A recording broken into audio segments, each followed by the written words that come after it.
Assalamualaikum warahmatullahi wabarakatuh. Selamat datang anak-anak kelas 7 di pembelajaran IPA. Kali ini kita akan membahas materi selanjutnya, yaitu tentang pencemaran lingkungan. Oke, apa sih arti dari pencemaran lingkungan? Jadi pencemaran lingkungan adalah masuknya makhluk hidup, zat, energi, ataupun komponen lain ke dalam lingkungan, atau berubahnya tatanan lingkungan oleh kegiatan manusia atau proses alam sehingga kualitas lingkungan turun dan tidak berfungsi lagi sesuai fungsinya. Penyebabnya bisa dikarenakan oleh polutan. Nah, di sini polutan adalah zat pencemar lingkungan dengan syarat kadarnya berlebihan, berada pada waktu dan tempat yang tidak seharusnya. Di materi ini kita akan membahas tentang 3 pencemaran, yaitu pencemaran udara, pencemaran air, dan pencemaran tanah. Yang pertama adalah pencemaran udara, yaitu suatu kondisi di mana udara mengandung senyawa-senyawa kimia, fisik, ataupun biologi yang berdampak buruk bagi kesehatan. Bisa dilihat di gambar, misalnya contohnya adalah kebakaran hutan, sehingga asapnya mengotori udara, lalu gunung meletus, kemudian limbah asap yang dikeluarkan oleh pabrik-pabrik, pembakaran sampah, dan selanjutnya adalah asap dari kendaraan bermotor. Oke, dampak dari pencemaran udara di sini Ibu rangkum menjadi 4, yaitu pertama global warming, lalu yang kedua gangguan pernafasan, yang ketiga hujan asam, dan yang keempat adalah rusaknya lapisan ozon. Bisa dilihat dari gambar ya, di situ ada beruang yang hidupnya, ekosistemnya harusnya di es, namun karena adanya global warming atau pemanasan global sehingga esnya mencair dan dia jadi kehilangan tempat tinggal. Selanjutnya ada gambar pohon kekeringan, lalu ada rusaknya lapisan ozon seperti itu. Nah, berikutnya adalah cara penanggulangannya untuk pencemaran udara, yaitu dengan mendirikan pabrik jauh dari pemukiman, lalu reboisasi atau pembuatan taman kota. Yang ketiga adalah memasang filter pada cerobong asap pabrik, dan yang keempat mengurangi penggunaan kendaraan bermotor. Bisa dilihat di gambar ini, misalnya kita membuat filter cerobong asap pabrik. Jadi seharusnya para pengusaha yang memiliki pabrik memikirkan untuk memberikan filter pada cerobong asapnya agar asapnya yang keluar, yang mengeluarkan gas-gas beracun tidak langsung ke udara bebas dan tidak langsung dihirup oleh makhluk hidup seperti itu ya. Berikutnya yang kedua adalah pencemaran air. Pencemaran air adalah masuknya polutan ke dalam air sehingga kualitas air menjadi menurun. Ciri-ciri air tercemar adalah adanya perubahan pada warna, bau, rasa, pH atau keasaman, serta kejernihan. Bisa dilihat di gambar ya. Ini adalah gambar-gambar atau contoh dari air-air yang tercemar. Pencemaran air penyebabnya pertama bisa karena limbah industri, lalu yang kedua karena limbah pertanian, lalu yang ketiga karena limbah rumah tangga. Kalau limbah industri jelas dari produksi pabrik-pabrik, lalu kalau limbah pertanian misalnya para petani menggunakan pupuk kimia atau pupuk buatan yang zat kimianya mengotori atau mencemari air yang ada di sawah. Lalu kalau untuk limbah rumah tangga misalnya rumah tangga mengeluarkan deterjen atau bekas cucian rumah tangga yang dibuang langsung ke selokan tanpa melalui filter terlebih dahulu seperti itu. Lalu yang berikutnya adalah eutrofikasi. Ini adalah dampak penggunaan pupuk dan insektisida berlebih. Ingat-ingat ya.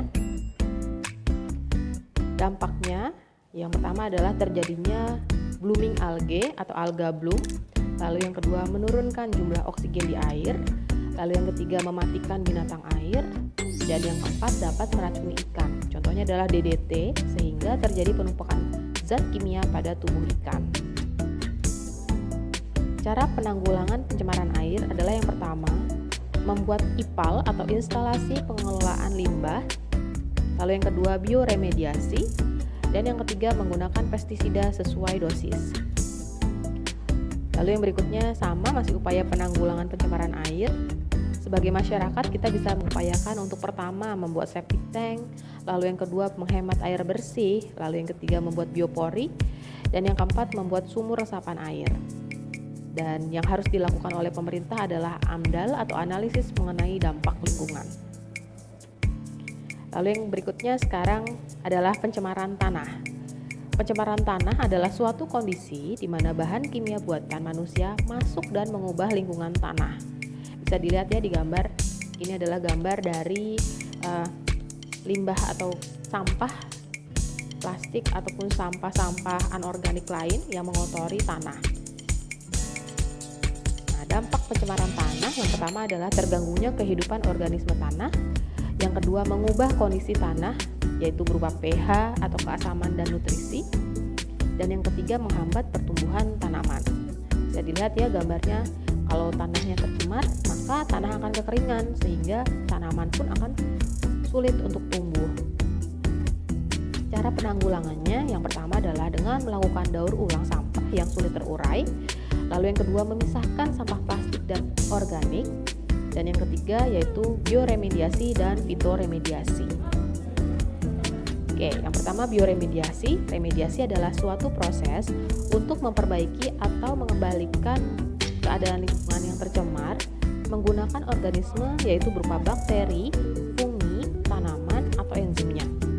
Nah, untuk bioremediasi terdapat dua teknik yaitu secara in situ dan ex situ. Bisa dilihat di gambar ya. Jadi di gambar ini adalah tata cara tentang bioremediasi. Kita menggunakan tabung yang berisi untuk udara ya, dan nantinya di situ ditaruh di bawah tanah seperti itu. Yang berikutnya adalah fitoremediasi.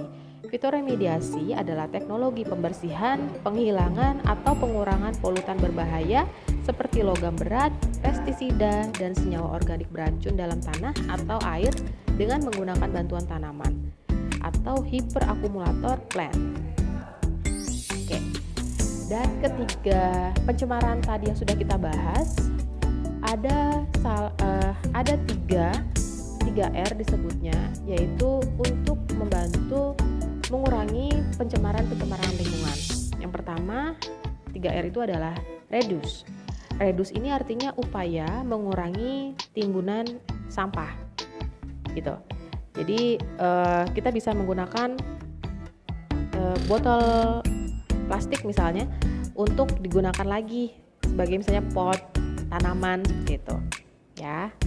Kemudian ada reuse juga sama ya, jadi menggunakan kembali bahan-bahan atau memanfaatkan kembali bahan atau barang agar tidak menjadi sampah. Jadi bisa kita pakai lagi tuh barang-barang yang sebelumnya sudah kita gunakan, masih kita bisa gunakan berulang seperti itu. Dan yang terakhir adalah recycle, yaitu menggunakan kembali bahan setelah melalui proses pengolahan. Misalnya koran atau kertas-kertas bekas yang sudah tidak terpakai kita kumpulkan dan nanti kita jadikan bubur kertas dan nanti kita jadikan kertas yang baru. Nah, itu juga bisa menjadi recycle seperti itu. Baik, Bu Indah rasa cukup sekian penjelasan dari Bu Indah. Semoga ilmu yang Bu Indah berikan bermanfaat. Tetap jaga kesehatan, tetap belajar di rumah. Terima kasih. Wassalamualaikum warahmatullahi wabarakatuh.